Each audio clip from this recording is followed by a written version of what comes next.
দিশা জাংকুকের সাথে দেখা করতে জাংকুকের বাড়িতে গেছে, এটা অনেকেই মানতে পারতেছেন না। যাই হোক, এই ভিডিওতে আমি সব ডিটেলস বলবো দিশা কিভাবে জাংকুকের বাড়িতে গিয়েছিল। বাড়িতে যাওয়ার আগে দিশা চলে গিয়েছিল রেইন রোজ বিউটি সেলুনে। ওখানে গিয়ে সুন্দর করে সেজে নিচ্ছিল। জাংকুক আবার খুবই গর্জিয়াস মেকআপ পছন্দ করে, বলেছে তুমি অনেক অর্নামেন্টস পরে আসবা। জাংকুকের বাড়ি মূলত নেত্রকোনাতে, ও থাকে কোরিয়াতে, বাট মাঝে মধ্যে নেত্রকোনাতে বেড়াতে আসে নিজের বাড়িতে। তো এটা অনেকেই জানে না। তো দিশা যেহেতু ছোটবেলা থেকে জাংকুকের বিগ ফ্যান, সেক্ষেত্রে জাংকুক আমাকে ফোন করে বললো যে আন্টি আমি তো নেত্রকোনাতে আসবো, একটু দিশা কিনে আমাদের বাড়িতে আসেন। এইটা আবার কাউকে বলবেন না যে আমি এখানে আসি, তাহলে তো অনেকে এসে ভিড় করবে। তো কি আর করা, দিশাকে আমি নিয়ে চলে গেলাম জাংকুকের বাড়িতে। তো যাওয়ার পরেই দেখতেছেন বাড়ির ভিতরেও গেল, বাড়িটা অনেক বেশি সুন্দর। জাংকুক বলতেছে তুমি ভাবতে পারো এটা তোমারই রাজপ্রাসাদ, তুমি এখানে ইচ্ছে মতো ঘুরো ফিরো, আমার এই প্রাসাদের রানী তুমি হবা, আর কেউ না।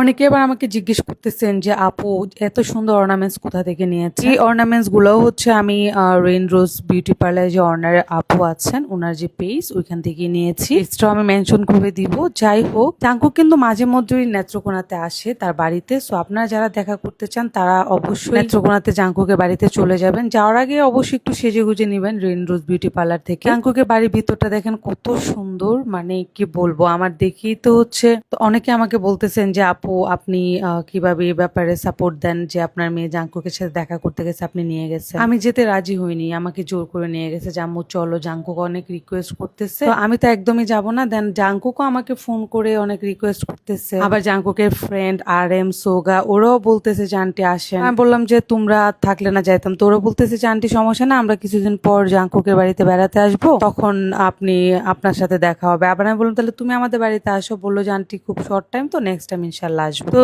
যাই হোক, এই যে তার বাড়ির ভিতরে দেখেন কত সুন্দর লাগতেছে দিশাকে, মাশাল্লাহ একদম পুরাই একটা পরী। এই ভিডিওতে ফখরুল ইসলাম রনি কমেন্ট করেছেন যে জাংকুকের সাথে দেখা করতে গিয়েছে কিন্তু জাংকুক বাড়িতে না। আসলে ওর নাম জাংকুক না, ওর নাম জাংকুক। যাই হোক, সাইদা আফসানা তিথি আগের ভিডিওতে কমেন্ট করেছে পেক আর প্রসাদ। আসলে মাঝে মধ্যে যদি ইচ্ছে করে একটু ভুল না বলি তাহলে তো আপনার কমেন্ট করেন, আমার ইচ্ছে একদম ডাউন হয়ে যায়। সেজন্য জাংকুকে আমাকে বলছে যে আন্টি আপনি প্রসাদ বলবেন, প্রাসাদ না বললে দেখবেন, তাহলে মানুষ আপনার এখানে এসে বেশি বেশি কমেন্ট করবে। এবং অনেক বিটিএস সাপোর্টাররা এটা মানতেই পারতেছে না, যারা বিটিএস আর্মি আছে, যে দিশা জাংকুকের সাথে দেখা করতে গেছে। তারা দেখলাম অনেক কিছুই লিখতেছে ভিডিও শেয়ার করে। যাই হোক, তাদের ব্যাপারটা আমি বুঝতে পারতেছি, তারা অনেক কষ্ট পাচ্ছে। নেক্সট টাইম যখন জাংকুক বাংলাদেশে আসবে আমাকে বলবে, আমি তোমাদেরকে জানাবো। যারা যারা দেখা করতে চাও অবশ্যই দেখা করতে যাবা, সমস্যা না, আমি তোমাদেরকে নিয়ে যাবো। অনেকে আবার আমাকে কমেন্ট করতেছেন যে আন্টি জাংকুক দিশার সাথে দেখা না করেই কেন চলে গেল। এইটা আমি আর তোমাদেরকে পরে ভিডিওতে জানাবো, কেন জাংকুক দিশার সাথে দেখা না করেই চলে গেল,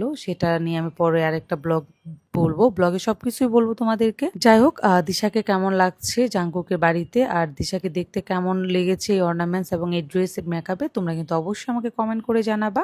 সো ফাইনালি আমরা জাংকুকের বাড়ি থেকে চলে যাচ্ছি। সবাই ভালো থাকবা, লাভ ইউ অল, টাটা।